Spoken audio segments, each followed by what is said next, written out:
उनकी कृपा से भौतिक कष्टों का सागर पार किया जा सकता है और कृष्ण की प्राप्ति होगी। श्लोक नंबर 4। मेरी एकमात्र इच्छा है कि गुरु के कमल मुख से निकले वचन मेरे चित्त को शुद्ध करें। गुरु चरणों में प्रेम की सर्वोत्तम स्थिति है, जिसकी कृपा से सभी इच्छाएं पूर्ण होती हैं। श्लोक नंबर 5। श्लोक नंबर नहीं बोलना, सिर्फ पढ़ते रहिए। जिन्होंने मेरी आंखों को दृष्टि दी, वे जन्म जन्मांतर में मेरे प्रभु हैं। वे मेरे हृदय में दिव्य ज्ञान प्रकाशित करते हैं। उनसे प्रेम भक्ति प्रकट होती है, अज्ञान नष्ट होता है और वे उनके चरित्र का दान करते हैं।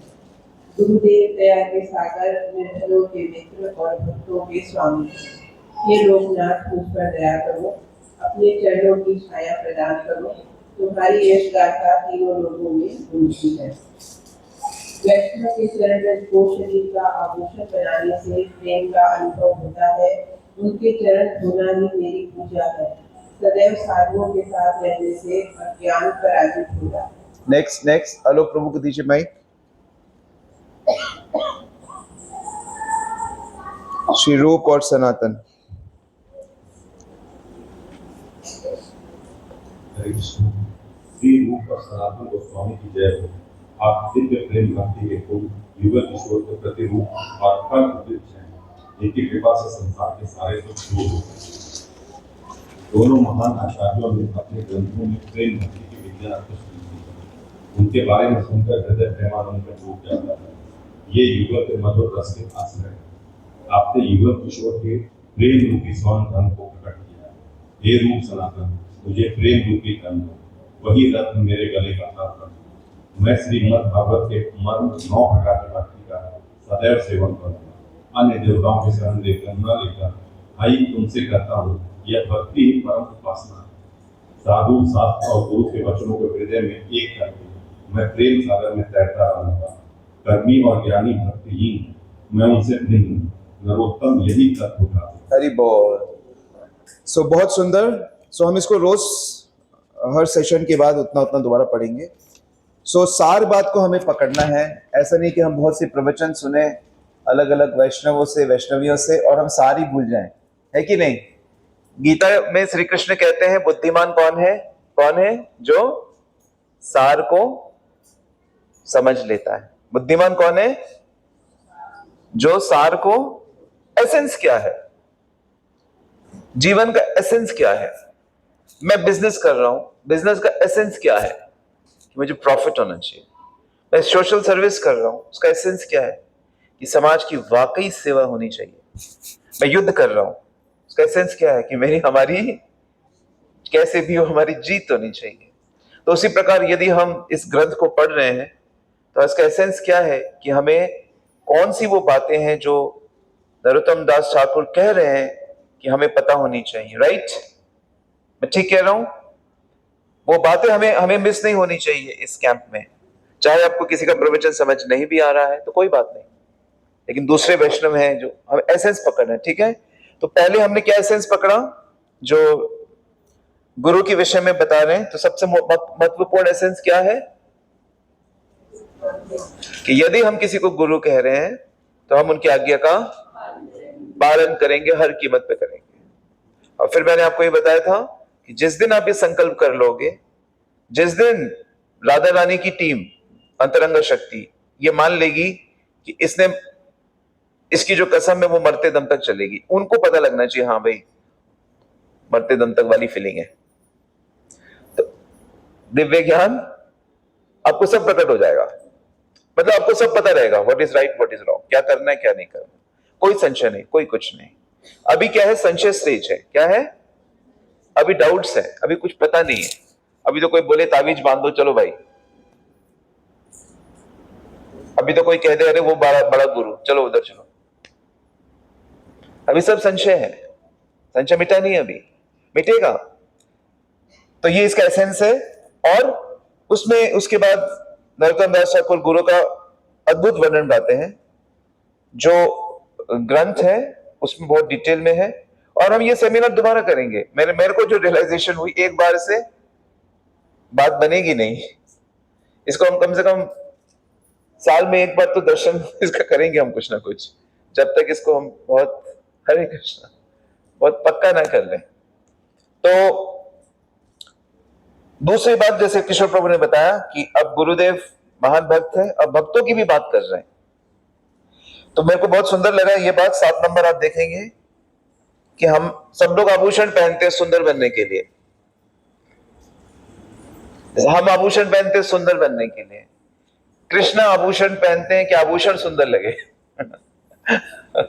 आभूषण कृष्ण धारण करते हैं। हमारा आभूषण क्या है? यहां पे नरोत्तम दास ठाकुर कह रहे हैं मेरा आभूषण क्या है? वैष्णवों का चरण रज। वैष्णवों का चरण रज मेरा आभूषण है। तो वैष्णवों की चरण रज लगाएं सर पे, गाल पे, शरीर पे। क्या मतलब है इसका? मतलब वैष्णव मेरे परम प्रिय है। मैं इसे और कैसे कहूं कि उनका जो चरण, तासाबार पद रेणु मोर पंचग्रास, हम सुबह सुबह गाते हैं ना, मतलब वो जहां पे वैष्णव पैर रखते हैं, वो जो मिट्टी में पैर छपा, वो मिट्टी मेरा महाप्रसाद है। That's what he is saying कि वो मिट्टी में मोर पंचग्रास, मुझे वो खाना है। पर एक्चुअली वो क्या कह रहे हैं कि मैं वैष्णवों का हूं। वैष्णव मेरे साथ अच्छे हैं, बुरे हैं, आई डोंट केयर। मेरे पिताजी हैं, बस मेरे लिए काफी है। मेरे पिताजी कैसे भी हैं, मेरी बेटी कैसी भी है, मेरे लिए काफी है। मेरी बेटी है, एमएलए का बेटा कितना कांड करता है, एमएलए का बेटा भाई। तो ऐसे ही वैष्णव, अगर कोई वैष्णव है जिसे हमने मान लिया कि वैष्णव है, बस हम आपके सेवक हैं, बात खत्म हो गई। सब नोट किया ये सिद्धांत।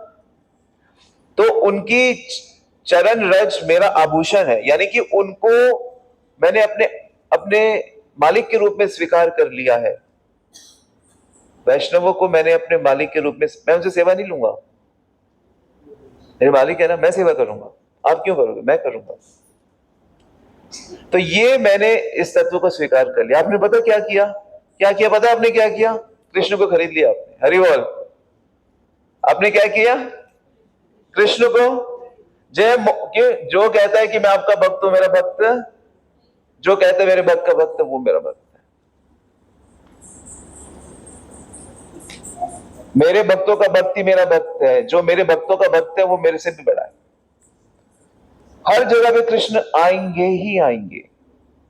कृष्ण छूट नहीं सकते। कोई बहुत परेशान है, कृष्ण को छोड़ने का नतीजा, किसी ने बहुत बड़ा अपराध कर दिया, पाप कर दिया, देखा कृष्ण से दूर गया, देखो क्या कर रहा है। कोई बहुत सुख ऐश्वर्य वैभव, देखा कृष्ण की धार्मिक बातें मानी, देखो कितना ऐश्वर्य मिल रहा है। कृष्ण की धार्मिक बातें मानी और रो रहा है प्रेम में, ओह कृष्ण का हो गया। कृष्ण भक्ति कर रहा है, जन्म मरण पार कर गया। तो हर व्यक्ति कृष्ण से कनेक्टेड है। कोई माया में है, कृष्ण की शक्ति के चक्कर में है। कोई माया के पार चला गया, कोई निराकार में। एनीवे, सवाल पॉइंट यह है कि हर व्यक्ति, हर जगह पे कृष्ण का संबंध है। भूलो तो भी संबंध है, ना भूलो तो भी संबंध है। तो अब वैष्णवों का गुणगान कर रहे हैं। अब महान वैष्णव, हमारी परंपरा के महान वैष्णव, रूप सनातन, महान वैष्णवों का नाम स्पेशल ले रहे हैं क्योंकि उनके जीवन में इनका बहुत बड़ा रोल है। इनके शिक्षा गुरु है रूप सनातन, हम सबके भी शिक्षा गुरु हैं। तो रूप सनातन के ग्रंथ छोड़े नहीं जा सकते। स्पेशली भक्ति रसावत सिंधु, हरिभक्ति विलास, बृहद भागवतामृतम, और रूप गोस्वामी कौन सा ग्रंथ है? पद्यावली, हाँ, उपदेशामृत। बाकी हाँ, उज्ज्वल नीलमणि, विदग्ध माधव आदि आदि, ललित माधव आदि रस ग्रंथ। यानी रूप सनातन हमारे लिए विशेष है, विशेष। रूप सनातन हमारे लिए विशेष है। उनके ग्रंथ पढ़ने हैं, सुनने हैं, समझने हैं, एक्सपर्ट बनना। एक्चुअली मैं सच में क्या चाहता हूं, मैंने कई बार कोशिश करी पर हुआ नहीं। मैं चाहता हूं हम में से बहुत से भक्त हैं, कोई एक जना एक ग्रंथ को पकड़ ले। क्या करे? कोई पढ़ने वाले हैं, कोई एक चीज को पकड़ ले, उसमें मास्टरी हासिल करे। जैसे होते हैं ना इंग्लिश के टीचर्स होते हैं, अब इंग्लिश की भी बहुत से टीचर्स होते, शेक्सपियर, गौथे, मॉडर्न, तो अलग अलग उन्होंने सेक्शन पकड़ा हुआ है। जैसे दांतों के डॉक्टर ने, तुम्हारे आगे वाले मेरे पीछे वाले सब अलग अलग दांत। अब कह रहे हैं ऐसा भी टाइम आ जाएगा कि 32 में से 32 डॉक्टर होंगे दांतों के, तुम्हारे कौन से दांत में दर्द है, वो वाले डॉक्टर को जाना है। एक्सपर्टीज इतनी बढ़ती जा रही है। तो मैं चाहता हूं कि एटलीस्ट एक एक ग्रंथ पे तो हम लोग क्या करें, मास्टरी हासिल करें उसको हम लोग, है ना, कि कोई जितना समय व्यतीत करेगा वो उतना ही तो एक्सपर्ट बनेगा, फिर उसका हम सब लाभ उठाएंगे, हम सब उससे सुनेंगे, हम सब उससे श्रवण करेंगे। पर ऐसा भी बहुत कम हो ही रहा लगभग। एनीवे होगा कभी न कभी कोई ना कोई तो करेगा। इंदिरा प्रभु कहते थे ना, हम नहीं कर रहे तो कोई ना कोई घर घर कीर्तन फैलाएगा, अगर हम नहीं कर रहे तो कोई ना कोई है जो जरूर घर घर महाप्रभु के कीर्तन को फैलाएगा, तो कोई ना कोई जरूर करेगा। तो ये जो दो महान आचार्य हैं सच में, और हमारे गुरु महाराज का तो बहुत ज्यादा प्रेम है इनसे, और हमें जो थोड़ा बहुत लगाव हुआ है 6 गोस्वामियों से, वो गुरु महाराज के कारण है। यही परंपरा है। अब हमारे कारण भी दूसरे भक्तों को रूप सनातन से लगाव होगा। ये दोनों बड़े अद्भुत हैं। जैसे प्रभु जी बता रहे थे गोलोक से आए हैं, इनकी हर, अभी मेरा जब भी महाराज से कुछ बात होता है और कोई भी व्यक्ति इस्कॉन को छोड़ने की बात करता है तो उनका सिर्फ एक ही आंसर होता है, 6 गोस्वामी को छोड़कर कुछ हो सकता है क्या? 6 गोस्वामी को छोड़ा जा सकता है क्या? कोई कितना ही महान हो, कोई कितना ही फेमस हो, कोई कितना ही बड़ा अनेक शिष्य हो, 6 गोस्वामी से संबंध छोड़ा जा सकता है क्या? उनका सिर्फ एक ही जवाब होता है। और जिनको नहीं पता 6 गोस्वामी के बारे में, वही एक, ये वृंदावन उन्हीं के कारण प्रकट है। और क्या बोले आपको, हरि बोल, आपको हम और क्या बोले? ये जो वृंदावन आप बस देख रहे हो, ये 6 गोस्वामियों के कारण ही अंधेरे से उजाले में आए। और क्या बोले हम आपको? तो जो वृंदावन को प्रकट करके लाए, उन्हीं को हम, उनके बिना वृंदावन कैसे हो सकता है? तो ये 6 गोस्वामी, महान 6 गोस्वामी, और ये क्या कह रहे हैं ये लोग, इन्हीं की सार को बता रहे हैं। 9 प्रकार की भक्ति करनी है। कितनी प्रकार की भक्ति करनी है? 6 गोस्वामियों को आराध्य बनाना है, उनके ग्रंथ पढ़ने हैं, और हमें 9 प्रकार की भक्ति करनी है। क्या क्या है 9 प्रकार की भक्ति? 9 जन बताओ, पहली वाली बताओ। हाथ खड़ा करो भाई, ऐसे कैसे? हम बोल दिया, पहला सुनना भगवान के बारे में, यस। कीर्तन करना, क्या कीर्तन करना? प्रभु नाम, प्रभु गुण, प्रभु लीला, प्रभु रूप, नाम रूप गुण लीला, प्रभु संबंधित, राधा रानी संबंधित, भक्त संबंधित, भगवान और भगवान के भक्त, भगवान की शक्ति।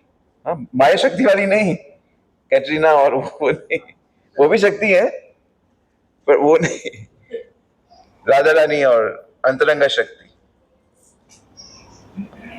श्रवण कीर्तन, फिर तीसरा स्मरण भक्ति करनी है। जैसे आप बैठे हुए हो, और हम लोग ये कम करते हैं पर इसकी हम बात करेंगे धीरे धीरे। जैसे आप बैठे हुए हो, बस बैठे बैठे भगवान के बारे में सोच रहे हो, लेटे लेटे सोच रहे हो, कुछ भी सोच सकते हो कि जब मैं मिलूंगी तो क्या करूंगी, कैसे मिलूंगी, क्या कहूंगी, वो क्या कहेंगी, तो स्मरण हो रहा है। मैं तो ऐसे सोचता हूँ, और शाम ठीक हो, मैं तो ऐसे करता हूँ, और ठीक ठाक है सब, रात ठीक बीती। मैंने कहा भाई मैं तो भूल गया तुमको तो अपना भाव है, तो आप अपने भीतर भी उनको स्मरण कर सकते हो, ये दूसरे के भीतर भी स्मरण कर सकते हो, लीला स्मरण कर सकते हो। उनकी लीला इतनी अच्छी है, कृष्ण की लीलाएं, हर लीला अद्भुत है, अद्भुत। अब एक ही लीला स्मरण करते रहो, हर लीला उनकी अद्भुत है। मैं एक बार एक लीला पढ़ रहा था, और वो लीला मेरे को इतनी स्ट्रांग लगी कि मेरे को जैसे दिखने लगा। मैंने क्या देखा कि मैं हर दिन पढ़ता हूँ कृष्ण लीला, मैंने नियम बनाया, मैं न सिर्फ अध्याय भागवत पढ़ता हूँ, मैं हर दिन कृष्ण लीला भी पढ़ता हूँ। और मैं पता कैसे पढ़ता हूँ कि कृष्ण की 90 लीलाएं हैं। कितनी लीलाएं? 90 लीलाएं।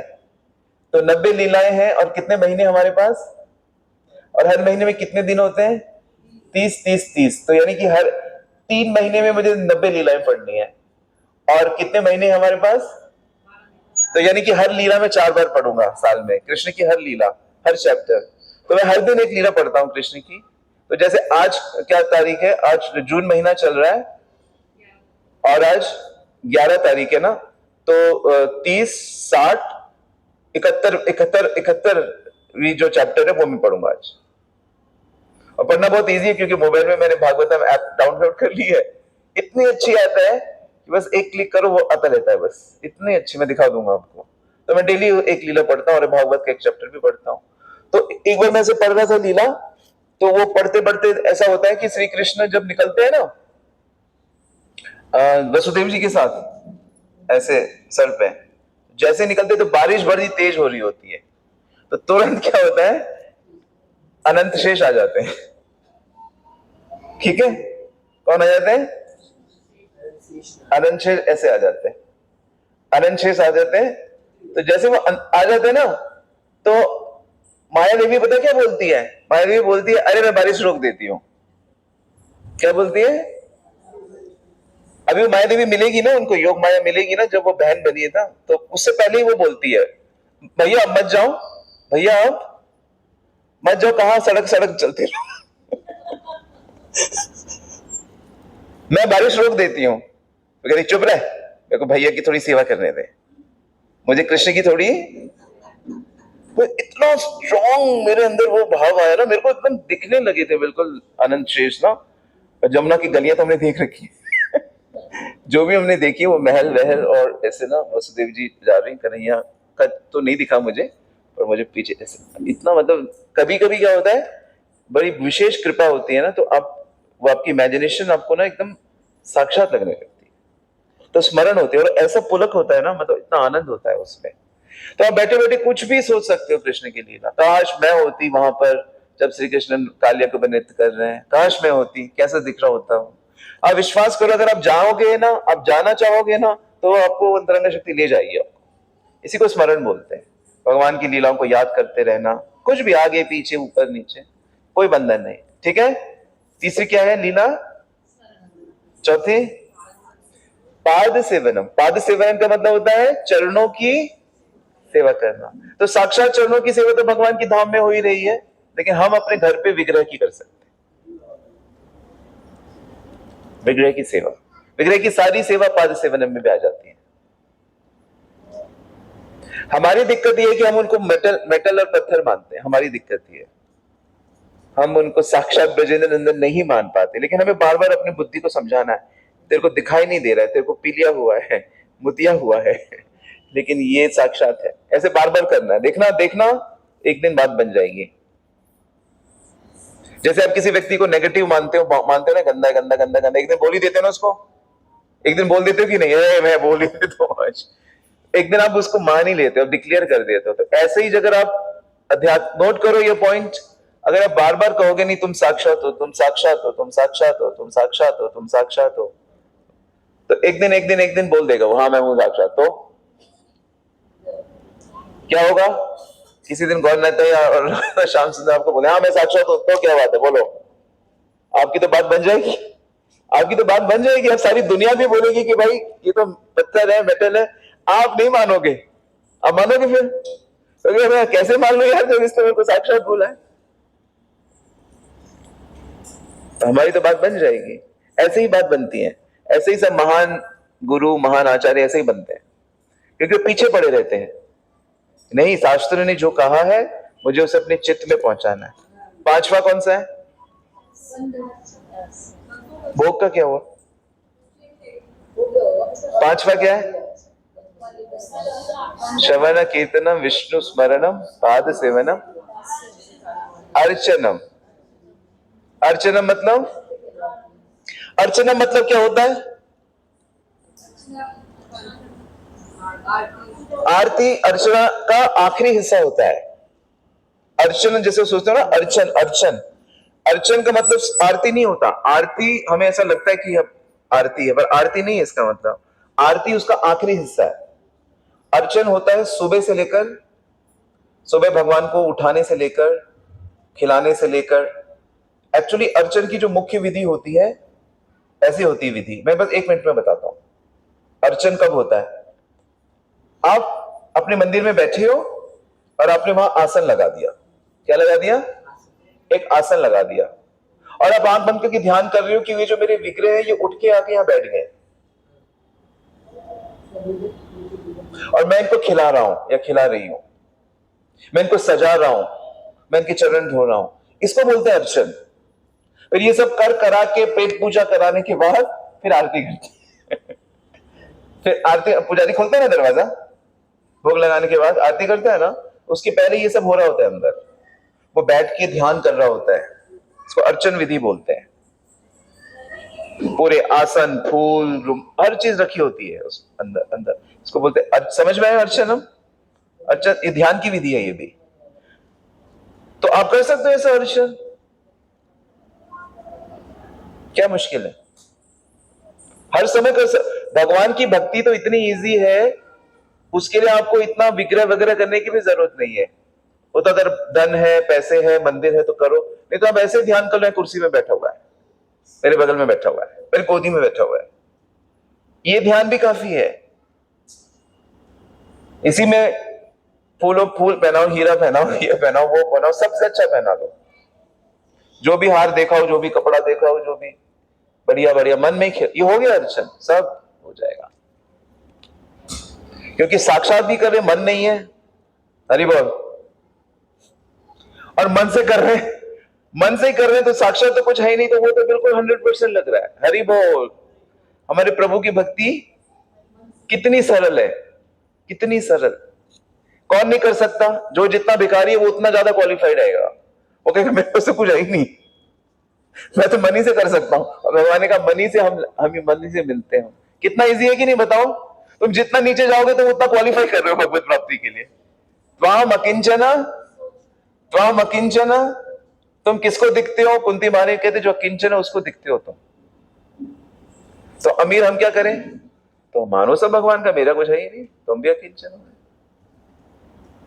समझ आ रहा है? अर्चनम के बाद वंदनम मतलब प्रार्थना करनी। ये तो पूरी प्रार्थना ही लिखी हुई है। क्या प्रार्थना करनी है? क्या प्रार्थना करनी है भगवान से? सेवा अभिलाष दिए करो नहीं, हमें अपना सेवक बनाओ, हमें अपने सेवकों का सेवक बनाओ, हमें अपनी इंद्रियों से मांगो उन्हें, हमें आप दर्शन दो, हमें आप सुनाई दो, हमें आपकी कथा सुनाई दे। हमारी जीभ हजारों जीभ हो, हमारे कान अरबों कान हो, हम आपकी कथा करते रहें, हम आपके में सुनते रहें, हम आपको सुनते रहें, हमें आपकी खुशबू मिले, हमें आपका स्पर्श मिले, हम आपके चरण दबाएं। बस इंद्रियों से इंद्रियों के स्वामी की सेवा करते रहो, वही प्रार्थना करते रहो, और क्या। क्लियर हो गया? लिख लिया? फिर क्या था? दास्यम, अभिमान करना है। दास्यम क्या है? मैं भगवान की हूं, मैं भगवान का हूं, मैं भगवान की हूं, नौकर हूं। मैं नौकर, तू मैं नहीं, तुम नौकर हो भगवान के, हाँ, पर हम तुम्हारे भी नौकर हैं। और भगवान की आदत ये नहीं है कि मेरे सामने नौकर कौन है मेरे सामने। भगवान कहते हैं आखिरी में कौन खड़ा है। भगवान कैसे देखते हैं? भगवान जगत को कैसे देखते हैं कि मेरा आखिरी सेवक कहां पे खड़ा है। भगवान ऐसे नहीं देखते कि कितने लोग खड़े हैं जगत में, कितने लोग हैं दुनिया में। भगवान ऐसे नहीं देखते। भगवान कैसे देखते हैं कि मेरा आखिरी सेवक कहां तक, उनको वहीं तक दिखता है, उसके बाद परमात्मा को दिखता है। कृष्ण को नहीं दिखता, राम को नहीं दिखता, उनको वहीं तक दिखता है जहां तक वो व्यक्ति कहे मैं सेवक हूं आपका, मैं आपके सेवक का सेवक, वहां तक दिखता है कि पहली नजर उस पर पड़ती है। हरि बोल। हम सबसे आगे, और जगत में हमसे बढ़कर दूसरा सेवक कौन। हमसे ऐसे नहीं, भगवान ऐसे नहीं देखते। भगवान सबसे पक्के वाले को देखते हैं। तो उनका सेवक बनना है। सेवा की, सेवक से जो सेवा कर रहा है उनसे सेवा मांगो। प्लीज आशीर्वाद दीजिए गुरुदेव, हे वैष्णव, हे माता जी, हे प्रभु जी, आप सेवा, मुझे सेवा का भाव दीजिए। और सेवा का भाव कैसे मिलता है मैं आपको बताता हूं, लिख लो। सेवक बनना है ना, हम सबको सेवक बनना है, हम तो मालिक बन गए। प्रभु जी देखो मैंने मकान बनाया, अरे बोल, ओए, 2 फ्लैट हो गए हमारे। हम भी बोलते हैं हमारा भी मंदिर, हमारा मंदिर देखो, हमारा मंदिर, हमारी शिष्य, अब से हम आपसे आगे। जब हमारी सेवा से, वास्तविक सेवा से कोई वैष्णव प्रसन्न होता है तो उसकी प्रसन्नता ही उसके भाव को हमें दे देती है। और जब हमसे कोई नाराज होता है, दुखी होता है, परेशान होता है, तो हमारा वो भाव कम हो जाता है। हरि बोल। नोट किया? जब हमारी सेवा से कोई भी वैष्णव, छोटा बड़ा कोई फर्क नहीं पड़ता, जैसे हमारी सेवा से, वास्तविक सेवा से वो प्रसन्न होता है तो उसका सेवा भाव हमें, हमारे में ऐड हो जाता है, उसकी कृपा हमको प्राप्त हो जाती। कृपा देने से नहीं होती, कृपा अपने आप आती है। कृपा देने से नहीं आती है, कृपा लेने से आती है। समझ में आ गया सबको? इसके बाद क्या है? साक्ष्य, मित्रता। तो कभी कभी मित्रता होती है ऐसा जरूरी नहीं कि आप सेवक हो तो सेवक सेवक ही करते रहोगे, नहीं, मित्रवत भाव भी है। मित्रवत में रूठना भी होता है, मनाना भी होता है, कुछ इधर का उधर का बोलना भी होता है, एलिगेशन भी होते हैं। तो भाव जो होता है साधक अवस्था में भी जो भाव है वो कभी कई कई लोग कहते हैं ना, सदा यार है, रात्रि गीत भी तो है, क्यों ना भूषण प्रभु?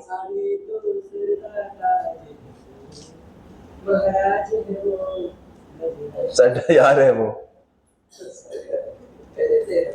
तो वो जो दोस्ती है बिल्कुल जेन्युइन है, पर वो हमेशा उसमें नहीं, कभी दोस्ती, कभी ये, कभी वो।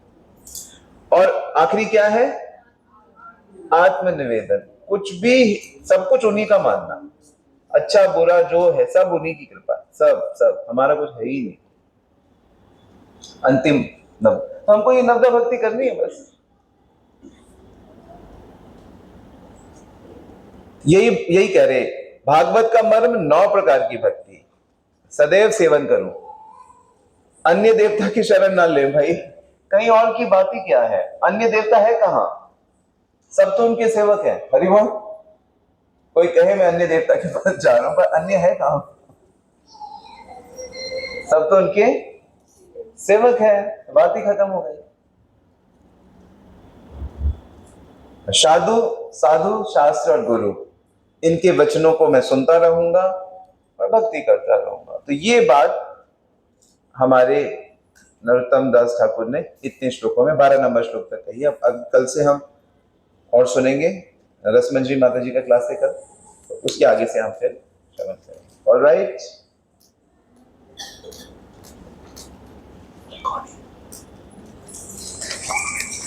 हरे कृष्णा।